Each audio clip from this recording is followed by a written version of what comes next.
Sawit kayu ara, tidak berduit tak dapat suara.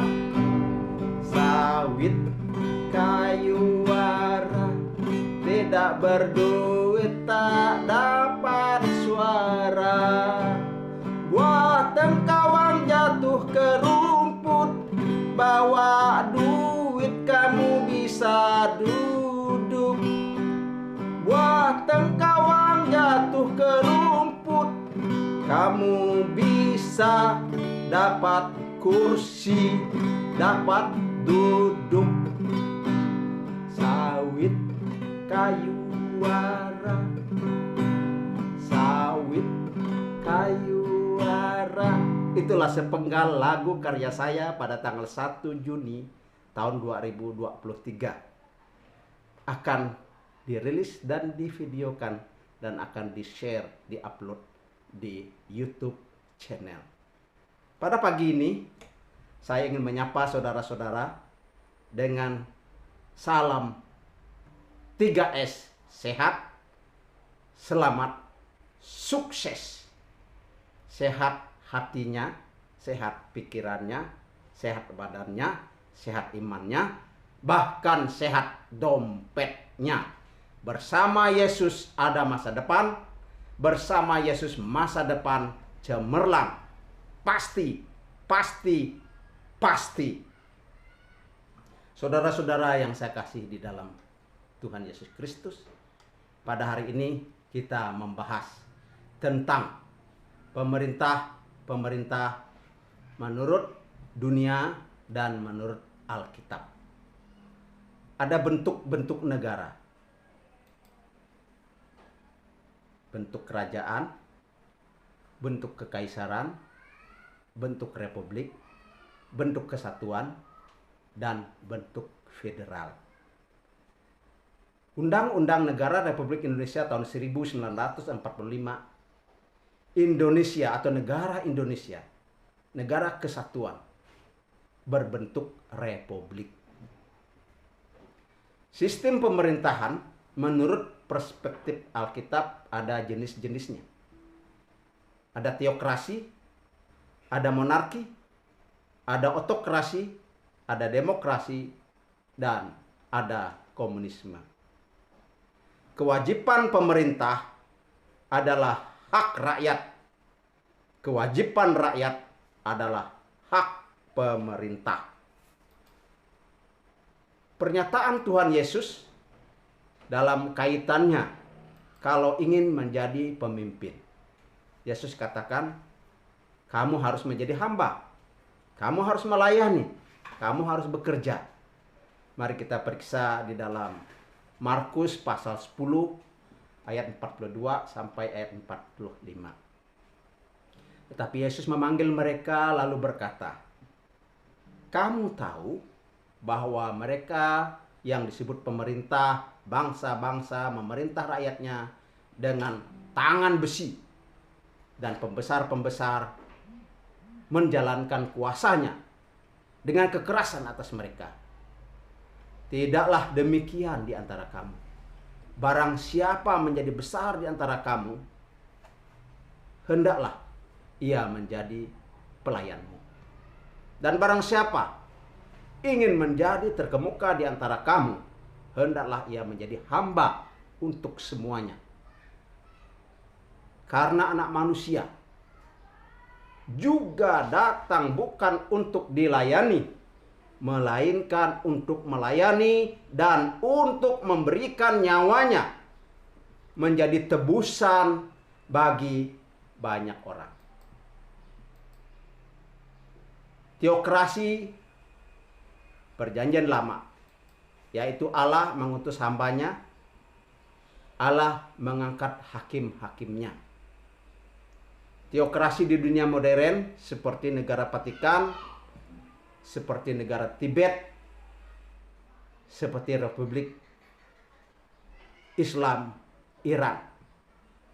Apa sih negara teokrasi itu? Pemerintahan teokrasi itu? Pemerintahan teokrasi adalah bentuk pemerintahan di mana prinsip-prinsip ilahi memegang peran utamanya. Kata teokrasi berasal dari kata bahasa Yunani theokrasia. Theokrasia ada dua kata, theos yang artinya Tuhan, Allah, dan kratein artinya pemerintah, kekuasaan. Jadi teokrasi artinya pemerintahan oleh wakil Tuhan. Kekuasaan dijalankan oleh wakil Tuhan. Kedua, otokrasi. Turunan otokrasi adalah otoritarian, diktator, despotisme, totalitarianisme. Zaman purba ada Raja Nimrod, Kejadian pasal 11. Nimrod memaksa orang untuk bekerja.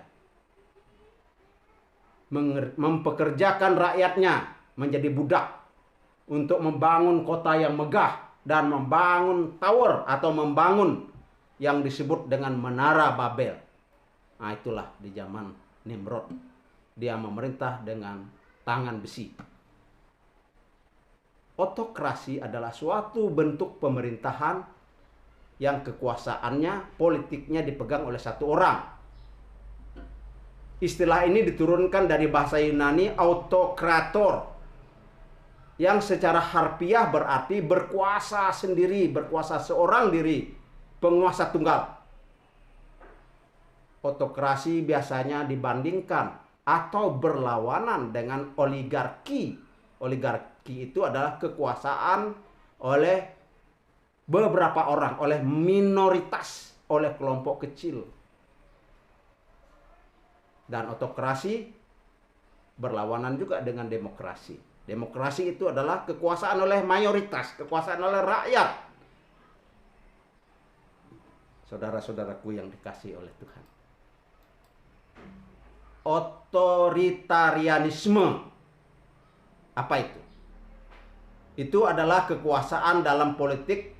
Suatu pemerintahan otoriter adalah satu, di mana kekuasaan terkonsentrasi pada satu pemimpin.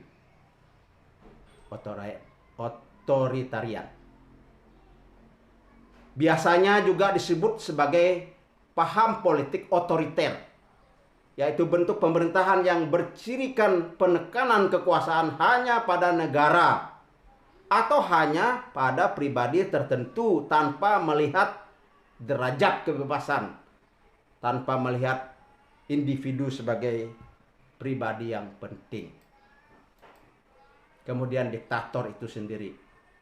Diktator adalah seorang pemimpin negara, pemimpin pemerintahan secara otoriter, secara tirani, menindas rakyat. Biasanya seorang diktator naik tahta dengan menggulingkan satu pemerintahan yang sah, kudeta, dengan menggunakan angkatan perang dengan militer. Tapi harus diingat, ada juga diktator yang naik tahta secara demokrasi. Contohnya adalah Adolf Hitler. Adolf Hitler itu dipilih loh secara demokrasi. Tapi pada kenyataannya dia adalah seorang diktator. Menurut Wikipedia, ada 89 orang diktator. Tapi saya hanya mencatat beberapa.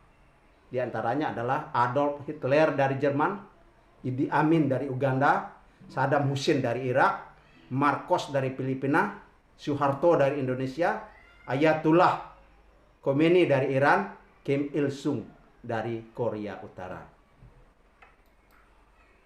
Demokrasi. Apa itu demokrasi?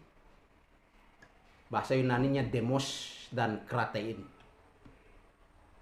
Demos itu adalah rakyat oleh rakyat, kekuasaan oleh rakyat, pemerintahan dari rakyat oleh rakyat untuk rakyat. Itulah demokrasi. Selanjutnya komunisme. Komunisme adalah rejim yang berkuasa negaralah yang berdaulat. Komunisme menolak adanya Tuhan, maka mereka disebut ateis. Menolak adanya agama, karena dianggap agama adalah candu masyarakat, obat bius yang membius masyarakat. Karena nampaknya kekuasaan itu disalahgunakan, maka ada seorang bernama John Locke, ahli hukum, mencetus bahwa kekuasaan itu harus dibagi.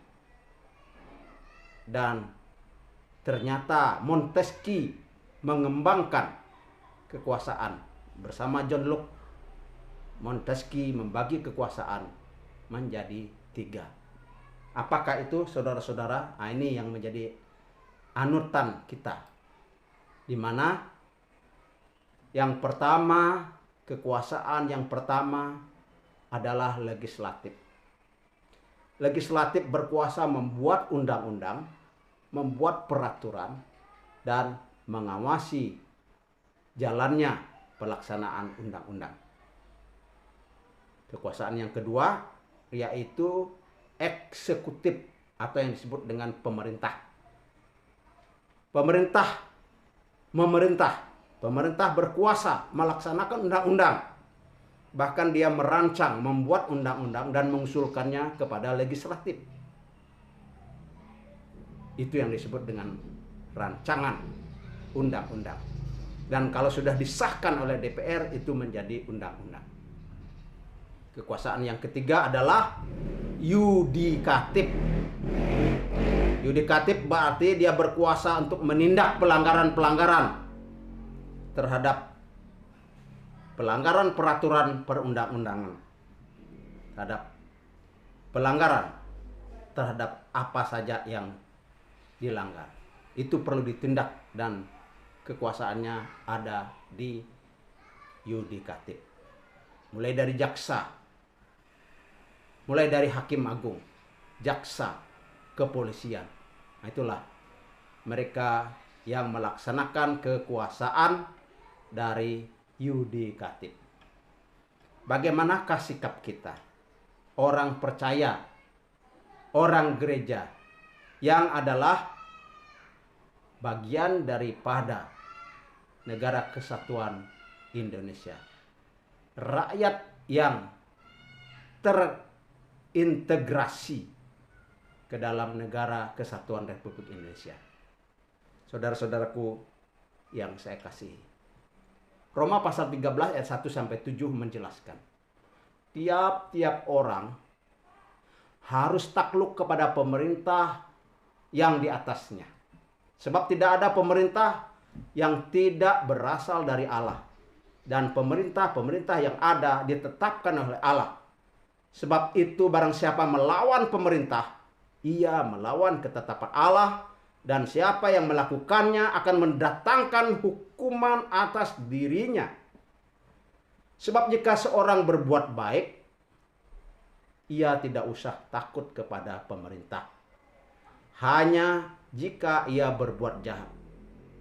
Maukah kamu hidup tanpa takut terhadap pemerintah? Perbuatlah apa yang baik, dan kamu akan beroleh pujian daripadanya. Karena pemerintah adalah hamba Allah untuk kebaikanmu. Takutlah akan dia, karena tidak percuma pemerintah menyandang pedang. Pemerintah adalah hamba Allah untuk membalaskan murka Allah atas mereka yang berbuat jahat. Sebab itu kita perlu menaklukkan diri, bukan saja oleh karena kemurkaan Allah, tetapi juga oleh karena suara hati nurani kita. Itulah sebabnya kamu membayar pajak, karena mereka yang mengurus hal itu adalah pelayan-pelayan Allah. Bayarlah kepada semua orang apa yang harus kamu bayar.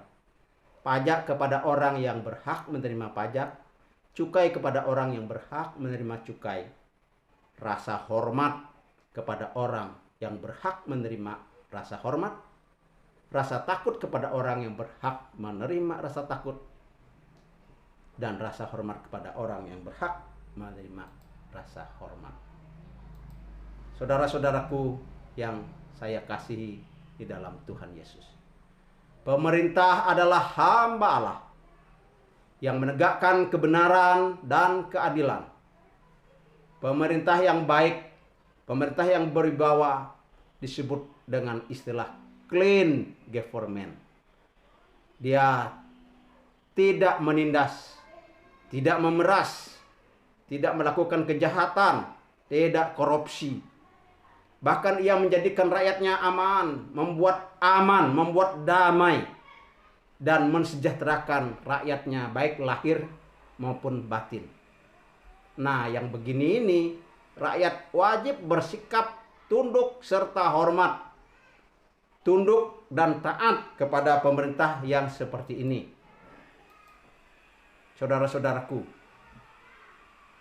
clean government, pemerintah yang bersih, akan menjadi pemerintahan yang kokoh, pemerintahan yang berwibawa, karena fondasinya adalah kebenaran, dan pemerintah seperti ini akan dicintai dan dibela oleh Tuhan dan juga oleh rakyat. Ciri-ciri pemerintah yang bersih, yang kokoh, yang dibela oleh rakyat adalah dia benar, dia melakukan yang benar, menegakkan kebenaran, dia adil, bersikap adil sesuai dengan sila kelima dari Pancasila, keadilan sosial bagi rakyat Indonesia, bagi seluruh rakyat Indonesia. Pemerintah yang baik, pemerintahan yang berguna. Apa yang dilakukan berguna bagi masyarakat. Pemerintah yang seperti ini dipertahankan, dihargai, jasa-jasanya diingat. Tidak berarti bahwa tidak ada cemoohan, fitnahan, hoak banyak. Tapi setidak-tidaknya pemerintah yang seperti ini bermanfaat bagi banyak orang. Yang salah, curang, yang jahat, yang merusak, itu dijauhkan dari pemerintah yang bersih. Bahkan yang jahat, yang salah, yang curang itu ditindak tegas, diberi hukuman seadil-adilnya, diberi hukuman yang setimpal dengan perbuatannya. Roma pasal 13 ayat 1-4 disebutkan pemerintah adalah berasal dari Allah. Pemerintah itu ditetapkan oleh Allah. Pemerintah adalah hamba Allah. Kalau melawan pemerintah sama dengan melawan Allah. Melawan pemerintah sama dengan melawan ketetapan Allah. Ini tidak sama dengan sistem. Ini juga tidak sama dengan orangnya. Kalau sistemnya salah, kalau orangnya salah, oknumnya salah, apakah kita harus dukung? Apakah kita harus lindungi? Apakah kita harus bangga? Jangan. Lembaga pemerintah ini yang harus kita junjung, kita hormati, kita taati. Oknum yang korup, sistem yang korup, sistem yang salah, jangan didukung. Harus bahkan bisa dilawan. Lawan pemerintah yang korup, lawan pemerintah yang diktator, lawan pemerintah yang jahat, lawan pemerintah yang sewenang-wenang terhadap masyarakat. Nah, ada 3 contohnya. Contoh yang pertama, Presiden Ferdinand Marcos dijatuhkan oleh orang-orang Filipina, di mana rohaniawan bersama rakyat, bersama dengan tokoh masyarakat ramai-ramai demo, dan Presiden Marcos diturunkan. Presiden Soeharto dikenal dengan KKN, memerintah secara diktator.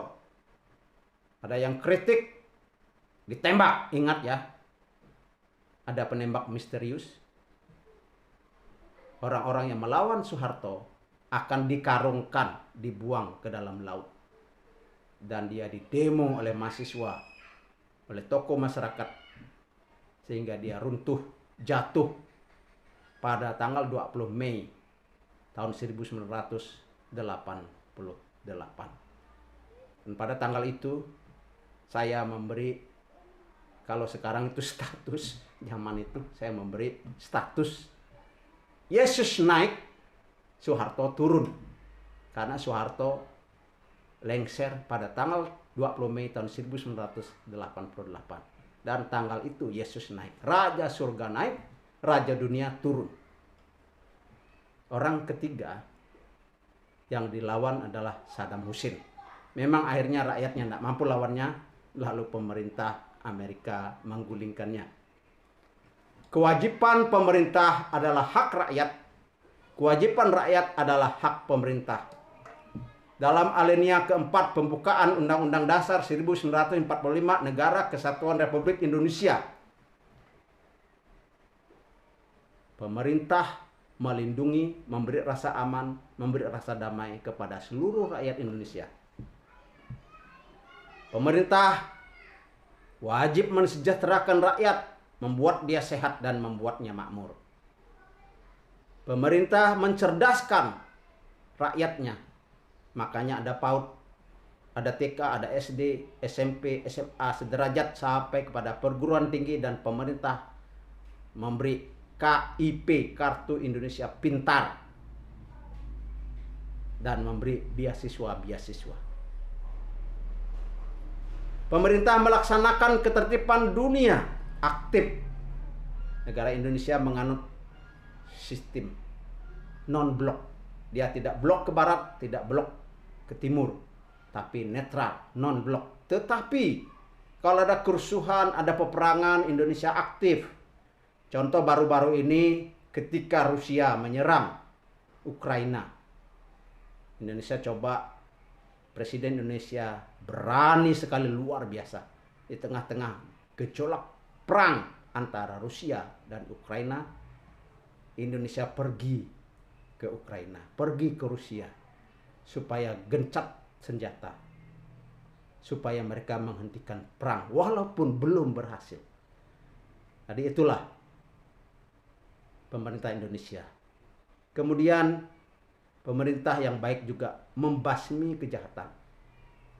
Dia tidak membiarkan oknum pelaku-pelaku kejahatan, LSM, organisasi kemasyarakatan, melakukan tindak kejahatan. Maka HTI, FPI dibubarkan.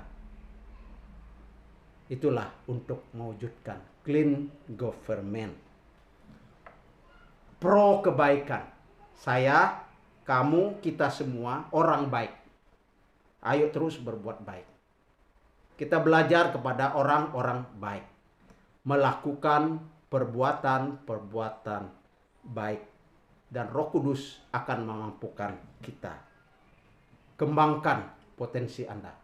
Kelola potensi Anda. Abaikan ejekan, hinaan orang lain.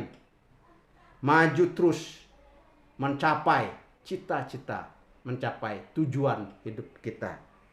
Raih harapan kita. Bersama Yesus ada masa depan. Bersama Yesus masa depan cemerlang. Pasti, pasti, pasti.